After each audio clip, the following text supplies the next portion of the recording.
Watch out, Ned. Hey, where you going, man? Freeze, motherfucker!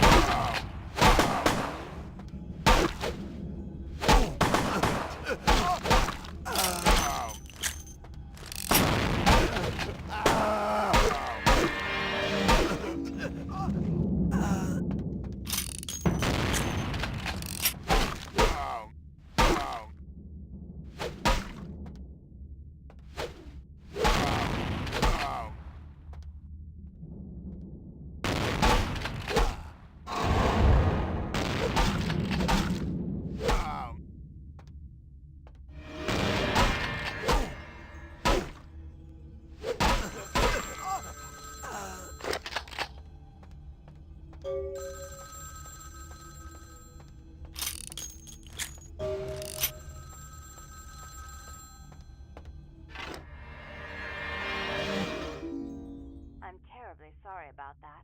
My sister was just furious about your refusal to take part in her designs, so she sent those men to kill you. But I'm going to make sure it never happens again. Drop by. We'll take care of this tongue business. She's crazy! Help!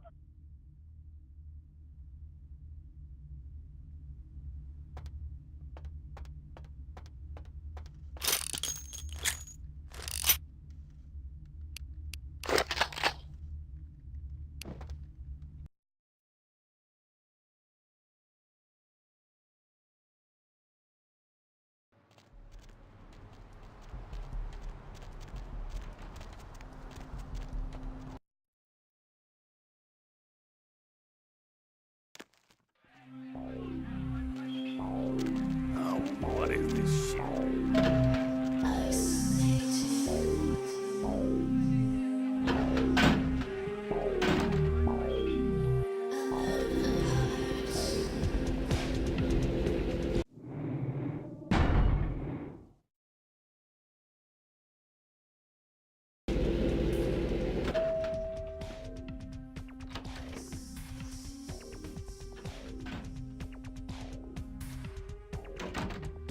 You. I'm really sorry it had to end this way. I truly am. You seemed promising, but you've been tainted by the stink of my sister's schemes. And now I'm going to make sure she never double-crosses me again. Don't listen to her. She'll kill us both. Save me and I'll help you find Bertram, I swear. Shut up, Jeanette! I warned you to stay away from Tongue. He's turned you against me.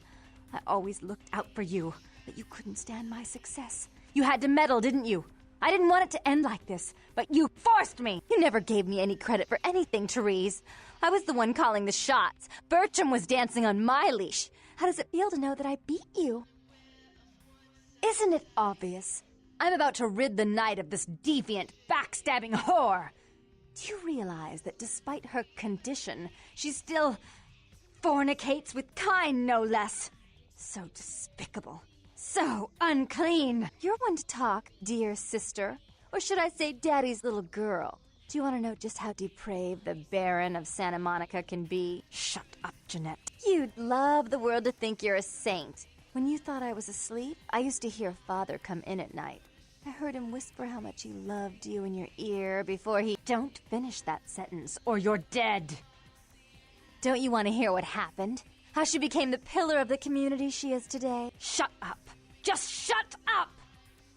Don't try and stop me. I've had to overlook her treachery, her seduction, relations with my enemies, and the consequences of it. But I won't endure her any longer. Endure me? Dear sister, you've done everything you could to smother me.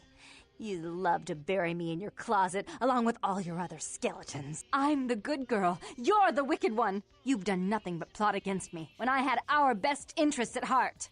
And despite that, I've always covered up your mistakes. I've taken care of you. And this is how you repay me? Taken care of me. You've done nothing but keep me down, blame me for every mistake. Did you expect me to let you rule my life until the end of time?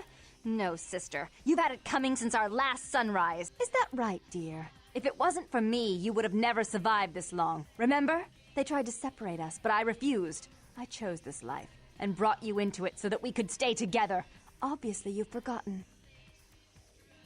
She's a control freak. People, things, emotions. If she can't control something, she gets rid of it. And you're a wild animal. You'll rub up against anything that'll take you in for the night. Then when you're stuffed and bored, you bite the hand that fed you. I don't think that's possible. How could I ever think to trust her again? Trust me? Who could trust you after what happened with Father Dearest? Father loved me. I was a good girl. I always did what I was told. You always hated that he loved me. You disobeyed him. You brought men home when he wasn't there. You were an awful daughter to him. Father came home drunk one day and mistook me for Therese. Because I'd fallen asleep in her bed. Don't listen to her. She's lying. Therese walked in while he was there, and she saw me lying with him, and so she went to the closet and pulled out his hunting shotgun, loaded it with deer shot, and blew his mind out all over the silly clown wallpaper. That's a lie. Father killed himself because of Jeanette. She made him miserable. As I recall, he died with a smile on his face. Why? How will this time be any different?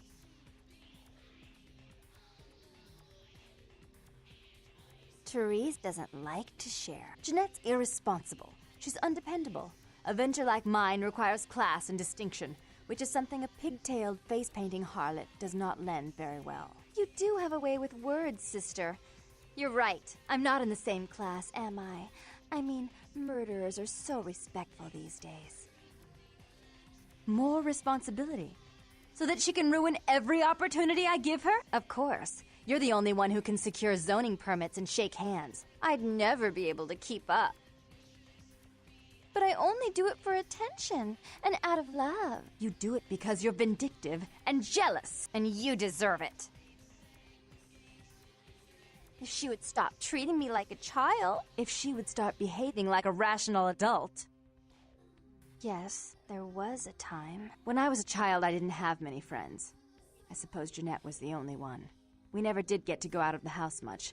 Father wouldn't allow us. He said we'd get hurt, so we stayed inside and we imagined our own worlds. And we spent so much time there together, ruling over those places. Those were happier times, before we grew apart. I never did. No, I guess I don't.